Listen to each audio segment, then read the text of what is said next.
আচ্ছা, পুরান ঢাকার গল্প বলতে আমাদের কি মনে হয়? কিছু গল্প তো আমরা শুনি মানে প্রজন্মের পর প্রজন্ম ধরে চলে আসে। কিন্তু কখনো কি ভেবে দেখেছেন কিছু গল্প হয়তো হারিয়ে যাওয়ার জন্যই তৈরি হয়? চলুন তো আজ এই ব্যাপারটা নিয়ে একটু গভীরে যাই। শুরুটাই দেখুন কি দারুণ একটা লাইন দিয়ে। ভাবুন তো একবার, রাতের প্রায় শেষ, ভোরের আলো ফুটবে ফুটবে করছে।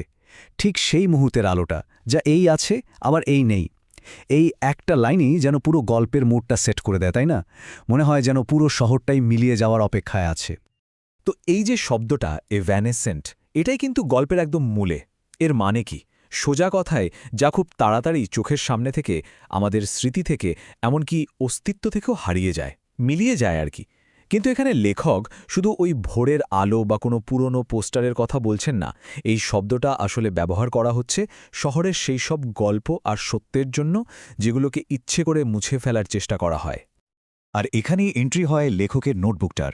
তিনি এটাকে বলেন তার ক্রনিকল বা উপাখ্যান। এটা কিন্তু শুধু একটা খাতা না, এটা যেন তার একটা অস্ত্র। এই অস্ত্র দিয়েই তিনি শহরের ওইসব ক্ষণস্থায়ী মিলিয়ে যাওয়া সত্যগুলোকে ধরে রাখার একটা লড়াই করছেন। সেই সত্যগুলো যা আমাদের ভুলিয়ে দেওয়ার একটা চেষ্টা সবসময় চলে। এই লাইনটা খেয়াল করুন, এটা খুবই গুরুত্বপূর্ণ। পুরান ঢাকায় কিছু গল্প এমনি এমনি হারিয়ে যায় না, সেগুলোকে রীতিমতো ইরেজ করা হয়, মানে মুছে ফেলা হয়। দেখুন, ভুলে যাওয়াটা তো স্বাভাবিক, তাই না? সময়ের সাথে সাথে আমরা অনেক কিছুই ভুলে যাই, কিন্তু মুছে ফেলা, সেটা একটা উদ্দেশ্যমূলক কাজ।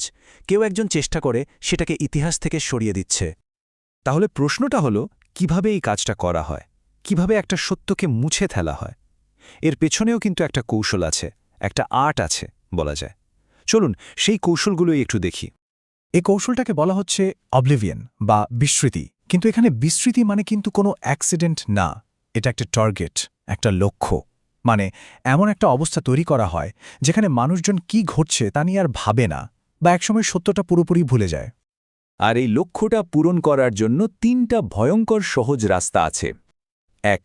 প্রমাণ যা আছে, মানে কাগজপত্র, সব পুড়িয়ে ফেলো। ২. ফাইলগুলো গায়েব করে দাও, এমনভাবে যেন ওগুলোর কোনো অস্তিত্বই ছিল না। আর ৩. সবচেয়ে ভয়ঙ্করটা, যে মানুষটা সত্যটা জানে, মানে যে সাক্ষী, তাকেই চুপ করিয়ে দাও। ব্যাস, এভাবেই একটা সত্যকে একেবারে কবর দিয়ে দেওয়া হয়। আচ্ছা, এবার চলুন গল্পের ভেতরে একটা চায়ের দোকানে ঢোকা যাক। এখানে আমরা দেখব ২ ধরনের নীরবতা। হ্যাঁ, ঠিকই শুনছেন, ২ রকম সাইলেন্স। একটা সাইলেন্স যেটা খুব শোরগোলে ভরা, আর আরেকটা একদম চুপচাপ, কিন্তু ভীষণ ভারী। দোকানের এক কোণায় একজন নেতা বক্তৃতা দিচ্ছেন, অনেক কথা বলছেন, কিন্তু খেয়াল করলে দেখবেন আসল কথার কিছুই বলছেন না। তিনি আসলে শব্দের জাল বনে সত্যিটাকে আড়াল করছেন। এটাকে ইংরেজিতে বলে সার্কামলোকিউশন, মানে ঘুরিয়ে পেঁচিয়ে কথা বলা। আবার অনেক অপ্রয়োজনীয় শব্দ ব্যবহার করছেন, যাকে বলে প্লিওন্যাজম। এতে কথার আওয়াজ বাড়ছে ঠিকই, কিন্তু ভেতরের অর্থটা একদম ফাঁকা হয়ে যাচ্ছে। এটাই হলো সেই শোরগোলে ভরা নীরবতা। আর ঠিক তার উল্টো দিকে আরেক কোণায় একজন লোক বসে আছে, একদম চুপচাপ। তার নীরবতাটা অন্যরকম। সে খুব কম কথা বলে, যাকে বলে রেটিসেন্স। কিছু জিজ্ঞেস করলে হ্যাঁ বা নাতে উত্তর দেয়, খুব ছোট করে। তার এই চুপ থাকাটা কিন্তু অহংকার থেকে না, এর পেছনে আছে একটা গভীর ভয়। এই স্লাইডটা দেখুন, কি দারুণভাবে ২ ধরনের নীরবতার পার্থক্যটা দেখানো হয়েছে। একদিকে একজন শব্দের আড়ালে সত্যি লুকাচ্ছে, এটা তার ক্ষমতার কৌশল। আর অন্যদিকে আরেকজন নীরবতার আড়ালে নিজেকে লুকাচ্ছে, এটা তার ভয় আর বেঁচে থাকার উপায়। একটু পরেই আমরা জানতে পারি ওই চুপচাপ লোকটার গল্পটা। আসলে সে একজন বড় কর্মকর্তার বিরুদ্ধে সাক্ষী দিয়েছিল, আর ঠিক তারপর থেকেই তাকে সবার থেকে পালিয়ে বেড়াতে হচ্ছে। তার এই যে চুপ থাকা, এটা আসলে তার বেঁচে থাকার বর্ম। তো যখন কথায় বা ভয়ে কাজ হয় না, যখন সত্যকে আর আড়াল করে রাখা যায় না, তখন কি হয়? তখন ক্ষমতা তার আসল রূপটা দেখায়। গল্পটা এবার চায়ের দোকানের ভেতরের মানসিক চাপ থেকে বেরিয়ে একদম রাস্তায় নেমে আসে, যেখানে সবকিছুই শারীরিক নিয়ন্ত্রণে চলে যায়। এই নিয়ন্ত্রণটাও কিন্তু ধাপে ধাপে বাড়ে।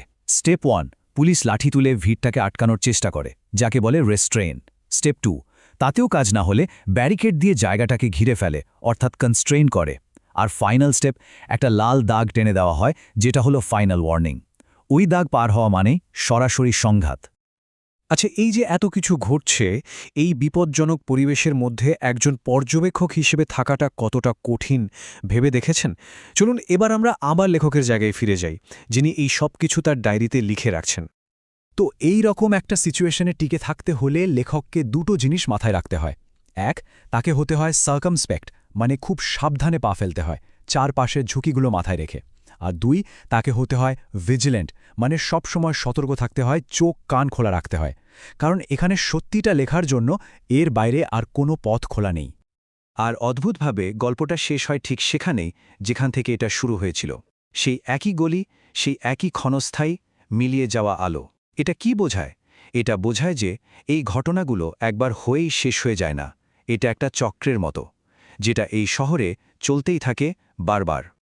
গল্পটা শেষ হচ্ছে একটা প্রশ্ন দিয়ে, একটা প্রশ্ন যার কোনো সোজা উত্তর নেই। প্রশ্নটা হলো, এই শহরে যদি সবকিছুই ইভ্যানেসেন্ট হয়, মানে ক্ষণস্থায়ী হয়, তাহলে প্রশ্নগুলো কি টিকে থাকে? হয়তো সত্যকে মুছে ফেলা যায়, দেয়াল থেকে পোস্টার ছিঁড়ে ফেলা যায়, কিন্তু সত্য জানার যে ইচ্ছেটা, প্রশ্ন করার যে সাহস, সেটাই কি তাহলে একমাত্র স্থায়ী জিনিস? ভাবার মতো একটা বিষয়, তাই না?